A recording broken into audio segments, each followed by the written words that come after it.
Hey y'all, and welcome to JayWalk Media. My name is Brian, and Byron Donalds puts on an absolute clinic and shuts down this entire panel on CNN. This is how you deal with a dishonest media. A couple of things. First of all, town halls are for the voters, not for the press, not for the person who's the moderator.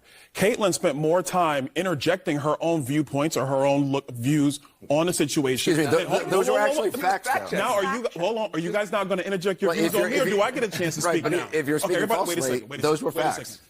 The town hall is for the president to speak to the voters of New Hampshire, not for this back and forth with media. Who that's defined number that? one. Hold on. That's number one. Number two, with respect to Ukraine, I totally disagree. He did not say he was just going to give over Ukraine the way you intimate, Van. He did not say that. He didn't say what he said. He did not say that he would stand for a victory. What he said is that he would actually look for a solution to end it quickly. He put 24 hours on it, but let's be very clear. What Joe Biden has done has been a disaster, because initially with Ukraine, Joe Biden wanted to give Vladimir Zelensky a ride out of Dodge. He wanted to give him a plane ride. And it wasn't until people in Moscow, in Ukraine, here in the United States said this invasion is wrong that Joe Biden reversed course. Do you want a victory in Ukraine? Do you want a victory in Ukraine? I'm just trying to respond to everything that's been coming up on the table. Last thing, let me say this. We spent 22, 23 minutes talking about January 6th. We could have been talking about a whole lot of other issues instead of doing that for the first half hour or so. But let me be very clear.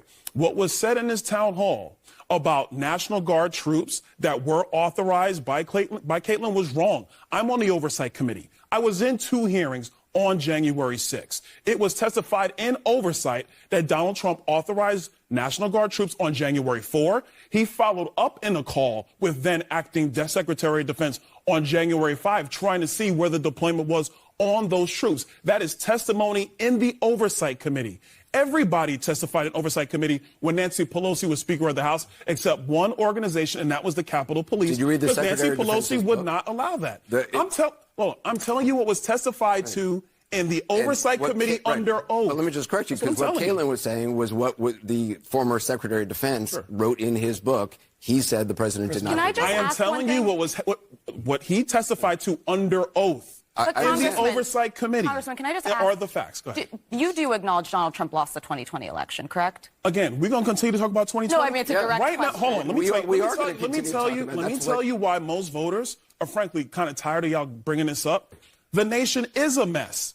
Our border is overrun. Inflation is crippling every family. Republican, Democrat, Independent. Those are the facts of the matter in 2024, not 2020. Can I just ask you a question? Not 2020. It seems to me that the only people that care about a certain riot in early winter at the Capitol building back in 2020 are the rich white liberals who keep talking about this.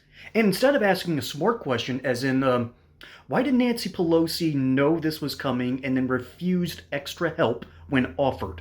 See, the Speaker of the House is in charge of defending those grounds.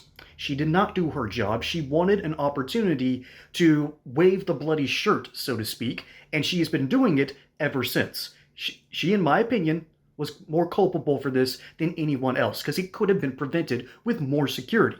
So, that's the answer that Byron Donalds can't really give, because he's got to work with Nancy Pelosi.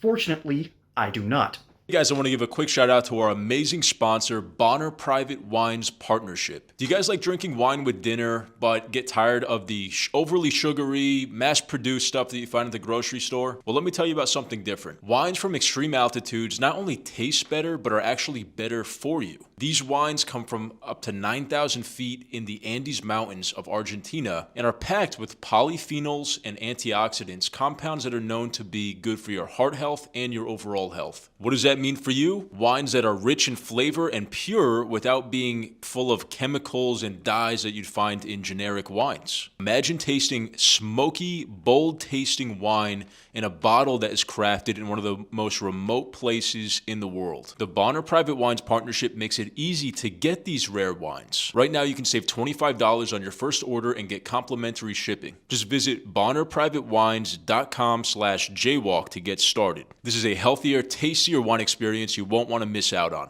Now let's get back to the video. So that is the real question you need to be asking about at certain day in January.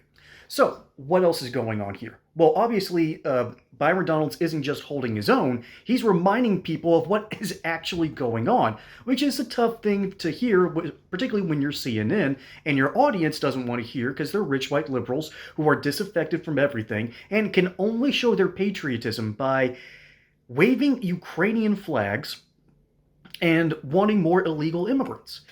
See, the reason that those are their only ways to show patriotism is because it says that our country can't afford all these illegal migrants, and our country can't afford to send so much munitions and so much money over to Ukraine, which we can't afford either. All right, let's be real. Our debt is spiraling out of control. Social Security and Medicare and interest payments on all the extra debt are the number 1, number 2, and number 3 main expenditures. All right? We're spending about, I think it was at least $2.5 trillion every year on those programs, and it's going to get worse. You know, we know things are tough. All right? We know inflation is eating into everything. And the reason that the media seems focused on only a handful of issues must be because the people that need to hear the news aren't watching them. The people who can afford this inflation, the people who can afford the Biden spending, they don't seem to be the people hurting, all right? Which means that CNN is not getting the message out there to the millions of affected Americans who are hurting.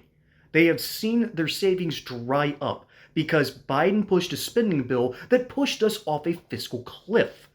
And Byron Donalds is out here reminding this entire team of panelists that it is not on the burden of Donald Trump to remind them time and time again that they're getting basic facts wrong. And particularly when you're at a town hall, you want to hear the candidates, not hear someone constantly correcting you. All right? That's what Byron Donalds did in this segment. He is fantastic at what he does. And remember, folks, the media is catering to rich white liberals. They are not catering to the average person, which means they are not giving you the full truth. And Byron Donalds is standing up to them here, and he's standing up to them now. Good for him, and good for Trump.